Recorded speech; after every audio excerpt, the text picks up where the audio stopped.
Sir classes. ठीक है, आज हम तुम्हारे 10th स्टैंडर्ड के साइंस पार्ट 1 का फर्स्ट चैप्टर स्टार्ट करेंगे, जिस चैप्टर का नाम है ग्रेविटेशन। ग्रेविटेशन पढ़ने के पहले हम कुछ चीजों को जरा रिकॉल करेंगे। उन चीजों में सबसे पहला टॉपिक है मोशन।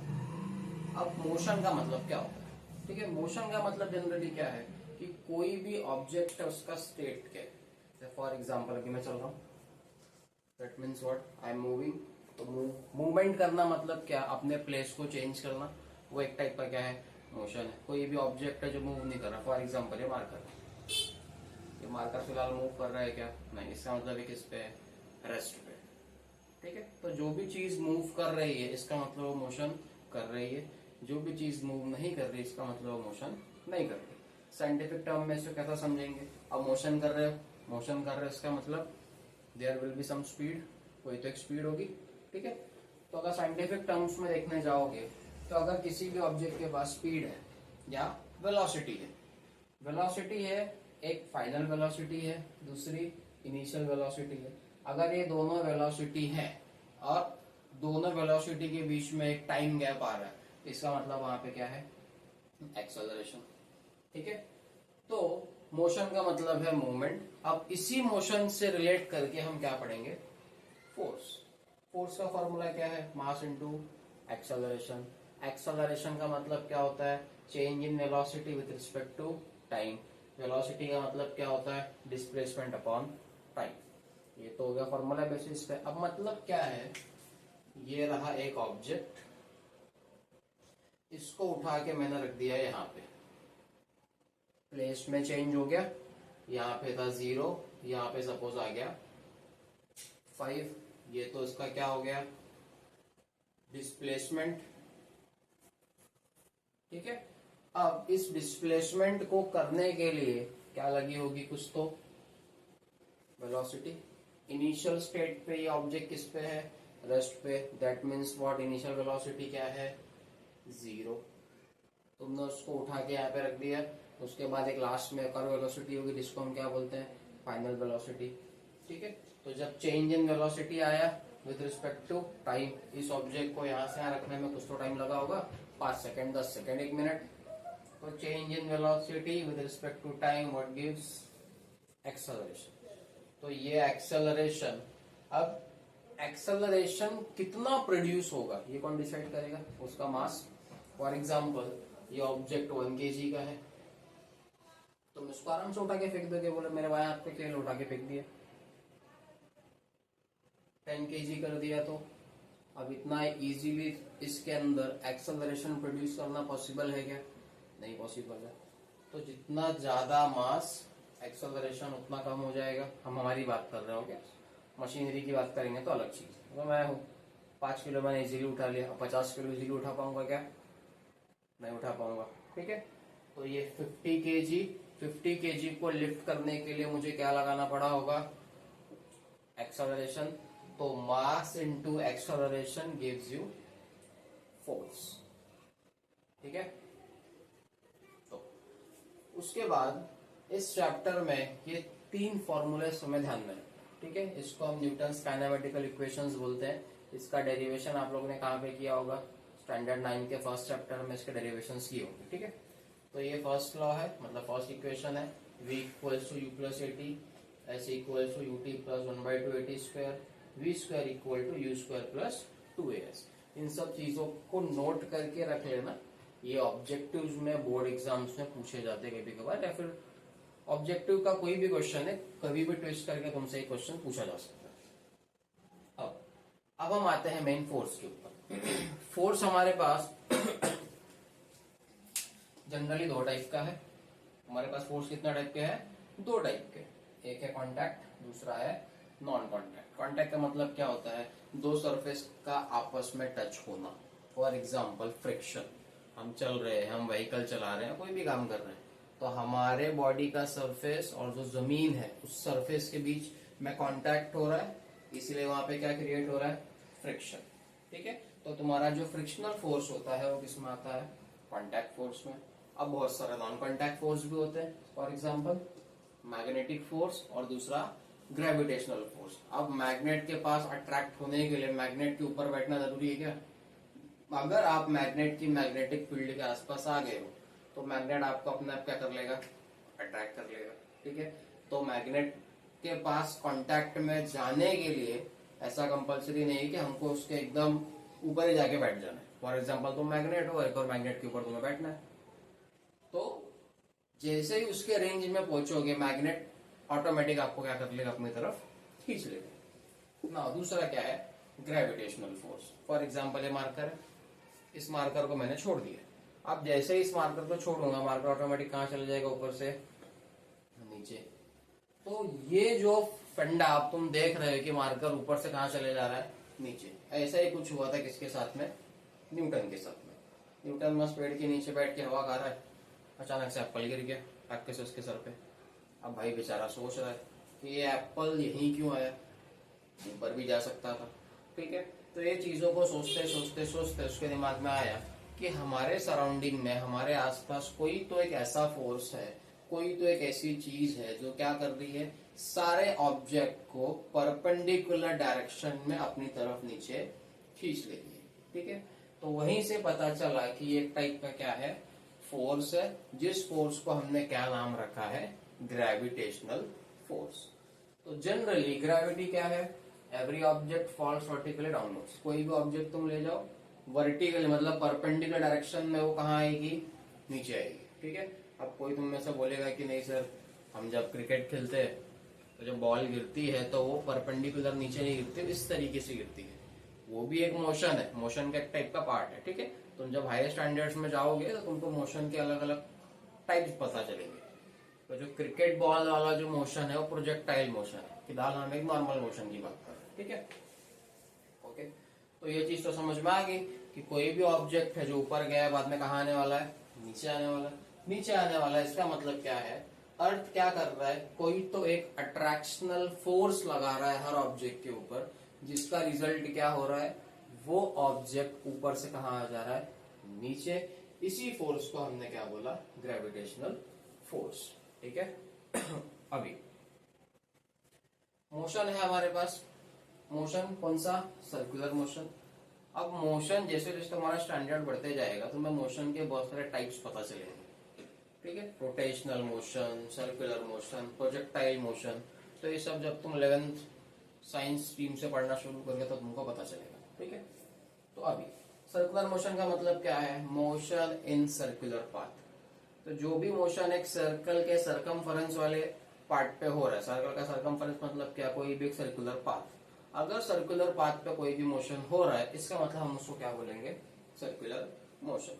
सर्कुलर मोशन हम सबने कभी न कभी देखा है, कभी न क्या रोज देखते हैं। तुम्हारे घर में फैन घूम रहा है, बटन दबा दो फैन घूमना शुरू हो जाता है। तो फैन एक टाइप का क्या है? Circular motion.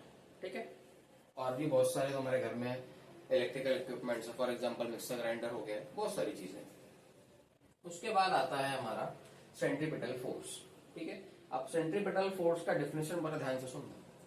Force acts on any object moving along a circle and it is directed towards center of the circle. This is called centripetal, center seeking force. अब जनरली जो सेंट्रीपिटल फोर्स होता है, centripetal force का मतलब क्या है? कि कोई तो ऑब्जेक्ट है, सर्कुलर फॉर्म में वो रिवॉल्व कर रहा है, मतलब मोशन तो कर रहा है, सर्कुलर मोशन कंटिन्यूस करे जा रहा है। अब जब सर्कुलर मोशन वो कंटिन्यूस किए जा रहा है तो इस मोशन के लिए उसको कहीं ना कहीं से तो फोर्स मिल रहा होगा। तो ये फोर्स एक्चुअल में उसकी तरफ कहां से आ रहा है? सेंटर की तरफ से। तो जनरली जितने भी सेंट्रीपिटल फोर्स होते हैं सबके सब क्या होते हैं? सेंटर सीकिंग फोर्स होता है। ठीक है, तो ये सारे फोर्स किसकी तरफ होते हैं? Directed toward centre. मतलब ये सारे सेंट्रीपिटल फोर्स का मेन ओरिजिन क्या है? सेंटर। जैसे फॉर एग्जाम्पल मून है, मून हमारा क्या है? सैटेलाइट है। मून हमारे आसपास रिवॉल्व कर रहा है।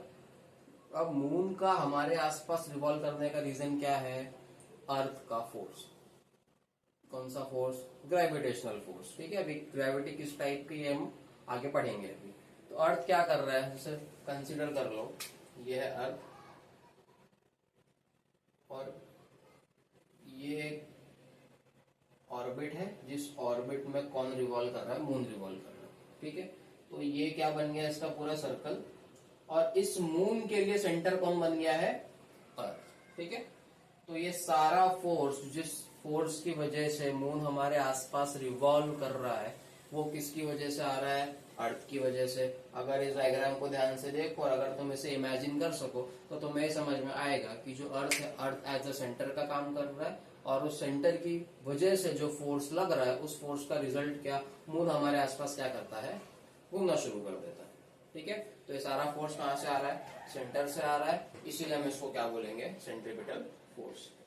ठीक है, और एक चीज बहुत इंटरेस्टिंग है, इस चीज को ध्यान में रखना कि ये जो सर्कुलर मोशन होता है ना, सर्कुलर मोशन इस तरीके से, ये सर्कुलर मोशन, मैं इस पॉइंट पे उस ऑब्जेक्ट की वेलोसिटी ले रहा हूँ, तो कुछ इस तरीके से होगी। यहाँ पे जाओगे तो इस तरीके से, यहाँ गए तो इस तरीके से, और यहाँ गए तो इस तरीके से। तो एक चीज याद रखना कि जो सर्कुलर मोशन होता है, सर्कुलर मोशन की वेलोसिटी कॉन्स्टेंटली चेंज होते रहती है। ठीक है, इस कंसेप्ट को फिलहाल के लिए ध्यान में रखो। जैसे ही तुम हायर स्टैंडर्ड्स में पहुंचोगे, ऐसा क्यों हो रहा है, इसके पीछे का क्या रीजन है, तुमको धीरे धीरे समझ में आएगा। ठीक है, हमको तो लग रहा है कि सेम स्पीड के साथ में घूम रहा है, बट जब तुम पॉइंट वाइज उस चीज को देखने जाओगे तो ये पता चलेगा कि सर्कुलर मोशन की वेलोसिटी हर पॉइंट पे क्या होते रहती है, कॉन्स्टेंटली चेंज होती रहती है। ठीक है, अब अगर मैं इस पॉइंट को हर जगह से ड्रॉ करते जाऊं तो तुम्हारी बचपन की यादें ताजा हो जाएंगी। कैसे, अब ये किस टाइप का स्ट्रक्चर है, हम दिवाली में चकली जलाते हैं ना, ये चकली वाला स्ट्रक्चर है। तो तुमको दिवाली की चकली जला रहे हो, वो दिवाली की चक्री भी इस फंडे के ऊपर काम कर रही है, जो क्या है, तुम्हारा सर्कुलर मोशन या फिर सेंट्रीपिटल फोर्स।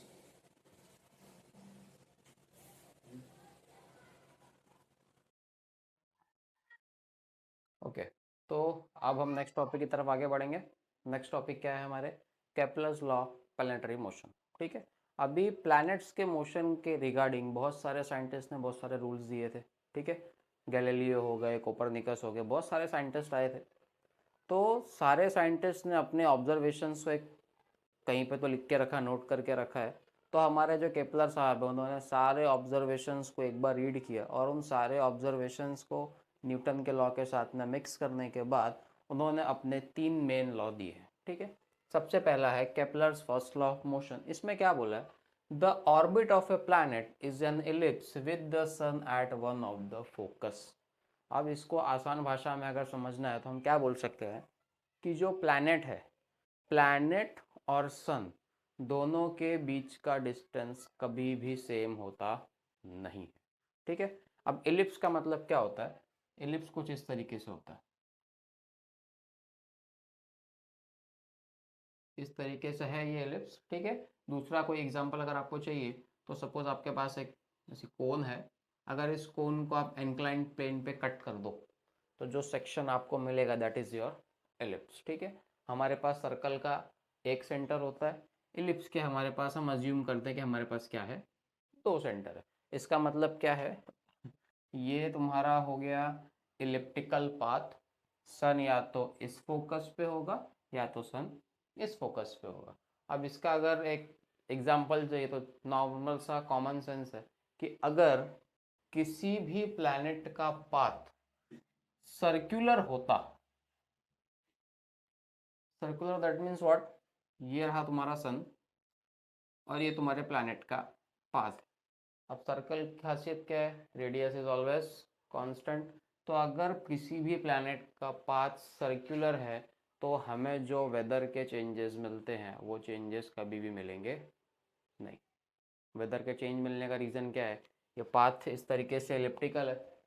अब जब आप सन के एकदम नज़दीक हो तो सन रेज, सन की जो लाइट है अर्थ के ऊपर ज़्यादा बढ़ने वाली है, ज़्यादा इंटेंसिटी के साथ में पड़ेगी।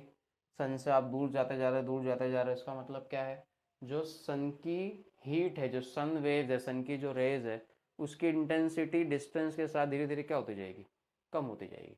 इसीलिए क्या बोला गया है कि जो प्लैनेट का पाथ होता है वो क्या होता है, इलिप्टिकल होता है। ठीक है, और उस इलिप्टिकल पाथ में सन किसी भी एक फोकस पे आपको मिलेगा।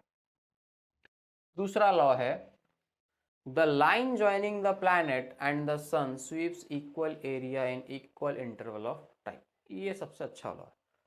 मान लो कि मेरे पास है यहाँ पे प्लैनेट, जिसका नाम मैंने दे दिया P1, ठीक है। प्लैनेट P1 पॉइंट X से Y की तरफ जा रहा है, सपोज उसे लग रहे हैं 10 सेकंड, ठीक है। तो X से लेके Y तक जाने में P1 को लगे हैं 10 सेकंड और उसने X अमाउंट ऑफ एरिया को क्या किया है, कवर किया, ठीक है।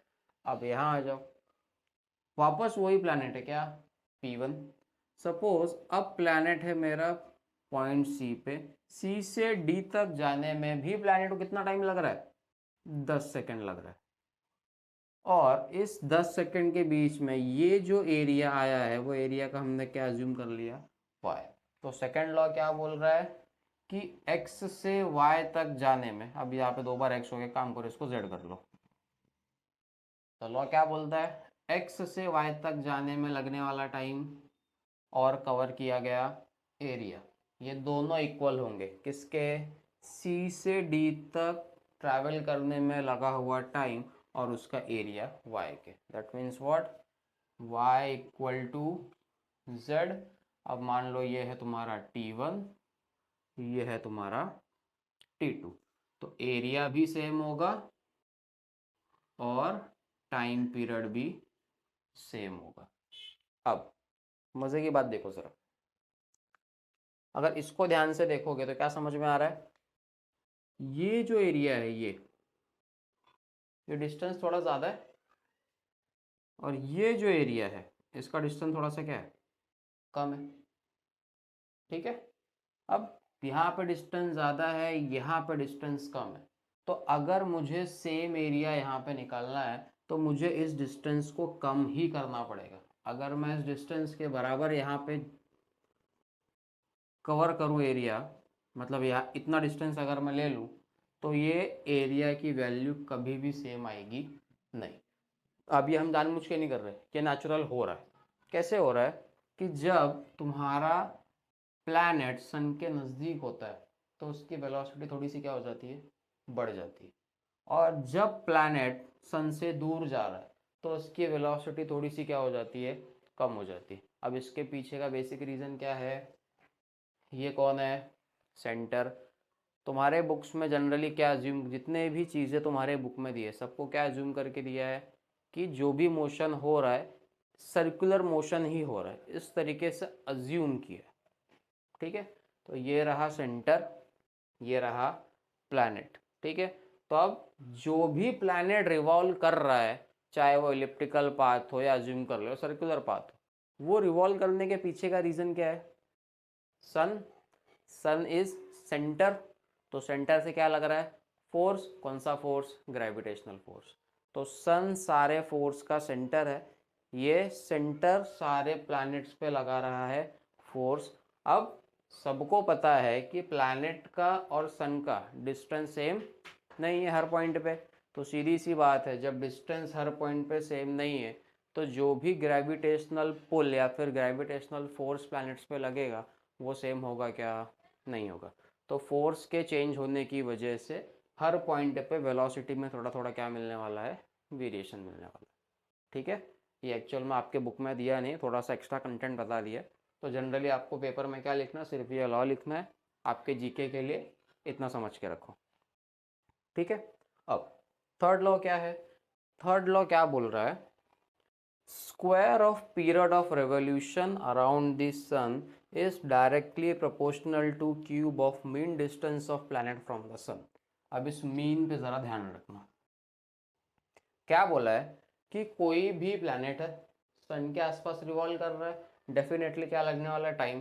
तो उस टाइम का स्क्वायर डायरेक्टली प्रोपोर्शनल होता है किसके, cube of mean distance of planet.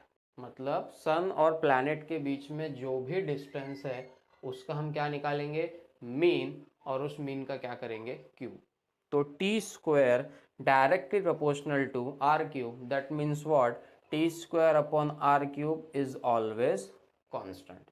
अब यहाँ पे मीन क्यों लिखा हमने सेकेंड लॉ में डिस्कस किया, फर्स्ट में भी डिस्कस किया कि जो प्लैनेट और सन ये दोनों के बीच का जो डिस्टेंस है वो कभी भी सेम होता नहीं है। रीज़न क्या, इलिप्स, इलिप्टिकल पाथ होने की वजह से ये डिस्टेंस कभी भी सेम होता नहीं है। तो अब हमको तो रेडियस चाहिए, एक्चुअल में इस लॉ में थोड़ी सी मिस्टेक है। थोड़ी सी मिस्टेक होने का रीज़न ये है बिकॉज यहाँ पे क्या है, एक्चुअल में रेडियस है, ठीक है। तो यहाँ पर रेडियस नहीं आता, यहाँ पे एक दूसरा टर्म आता है जिसको हम एरियल के टर्म से डिनोट करते हैं, ये हायर स्टैंडर्ड्स में है। बट फिलहाल इतना समझ के रखो कि टी स्क्वायर और जो आर क्यूब है ये हमेशा क्या रहेगा, इसका जो रेशो निकलेगा हमेशा क्या निकलेगा, ये कांस्टेंट निकलेगा। मीन होने का रीज़न, हमें एक एग्जैक्ट वैल्यू चाहिए और एग्जैक्ट वैल्यू के लिए हम एवरेज या मीन, आप लोग जो भी कहो, एवरेज मीन दोनों सेम होता है। तो हम उस वैल्यू को निकालेंगे और इस फॉर्मूले के अंदर पुट करेंगे। तो जनरली इस लॉ को यूज़ किस तरीके से किया जाता है, इस तरीके से। क्या है ये, T2/T1 square equals to R2/R1 cube. आपको दो प्लैनेट दे देंगे, बोलेंगे कि एक काम करो, ये दो प्लैनेट है, इनको रिवॉल्व करने में इतना इतना टाइम लगता है, एक का डिस्टेंस इतना है और दूसरे का डिस्टेंस मैंने इतना कर दिया है, तो बताओ नेक्स्ट की वैल्यू क्या आएगी। मतलब कैसे, एक टाइम आपको प्रोवाइड कर देंगे और दोनों डिस्टेंस प्रोवाइड करेंगे, बोलेंगे एक टाइम निकालो। या तो दोनों टाइम प्रोवाइड कर देंगे, एक डिस्टेंस प्रोवाइड करेंगे, बोलेंगे दूसरा निकालो। ये प्रॉब्लम्स एक्चुअल में हायर स्टैंडर्ड्स में, फिलहाल 10th में इस टाइप के प्रॉब्लम्स नहीं है, ठीक है। तो अभी जो हमारा नेक्स्ट टॉपिक है, नेक्स्ट टॉपिक है ग्रेविटेशन के ऊपर। Newton's universal law of gravitation है, फिर एक्सेलरेशन ड्यू टू ग्रेविटी है, देन उसके बाद ग्रेविटी इफेक्ट किन किन चीज़ों से होती है, फिर मास एंड वेट, फिर फ्री फॉल। उसके बाद ये चैप्टर क्या हो जाएगा, ख़त्म हो जाएगा। तो हमने मेन टॉपिक्स लगभग इस चैप्टर के अभी कवर कर लिए। अब इसके बाद हम पढ़ने जा रहे हैं Newton's universal law of gravitation. उस लॉ के अंदर एक्चुअल में क्या दिया हुआ है, तो Newton's universal law of gravitation में हम क्या देख रहे हैं। जनरली हमने स्टार्टिंग में क्या पढ़ा, ग्रेविटी का मतलब क्या है, एक ऐसा फोर्स जो चीज़ों को क्या कर रहा है, अट्रैक्ट कर रहा है। तो थ्योरी के हिसाब से क्या होना चाहिए, यूनिवर्स में जितने भी ऑब्जेक्ट है सब एक दूसरे को क्या कर रहे हैं, अट्रैक्ट कर रहे हैं, ठीक है। तो यूनिवर्सल लॉ ऑफ ग्रेविटेशन में न्यूटन ने यह बताया कि हमारे पास है फोर्स, ठीक है। अब फोर्स एक्चुअल में कैसा है कि सपोज यहाँ पर एक ऑब्जेक्ट है, इस ऑब्जेक्ट का नाम है m1, यहाँ पे एक ऑब्जेक्ट है, उस ऑब्जेक्ट का नाम है m2, दोनों के बीच में डिस्टेंस है d, ठीक है। तो न्यूटन ने बोला कि ये इन दोनों ऑब्जेक्ट के बीच में जो फोर्स होगा वो फोर्स किसके प्रोपोर्शनल होगा, दोनों के मास के प्रोडक्ट के। और इन दोनों के बीच में जो फोर्स लग रहा है वो इनवर्सली प्रोपोर्शनल होगा किसके, दोनों के बीच का जो डिस्टेंस है उसके स्क्वायर के। तो अगर हम इन दोनों को क्लब करें तो कुछ इस तरीके से होगा। अगर प्रोपोर्शनलिटी का साइन हटाने के लिए हम यहाँ पे क्या ऐड कर देंगे, proportionality constant which is your G. इसी जी का नाम है यूनिवर्सल ग्रेविटेशनल कांस्टेंट, ठीक है। तो न्यूटन के थ्योरी के हिसाब से आप यूनिवर्स में अगर कोई भी दो ऑब्जेक्ट को पकड़ते हो तो उन दोनों ऑब्जेक्ट के बीच में कितना फोर्स लग रहा है अगर आपको निकालना है, देन ये फॉर्मूला आपके पास है, आप इस फॉर्मूले के अंदर सारी वैल्यूज पुटअप करेंगे और आपको फोर्स की वैल्यू मिल जाएगी, ठीक है। ये कांस्टेंट होता है, इस कांस्टेंट की वैल्यू है 6.67 इंटू 10⁻⁻11 न्यूटन मीटर स्क्वायर और किलोग्राम का इनवर्स, ठीक है।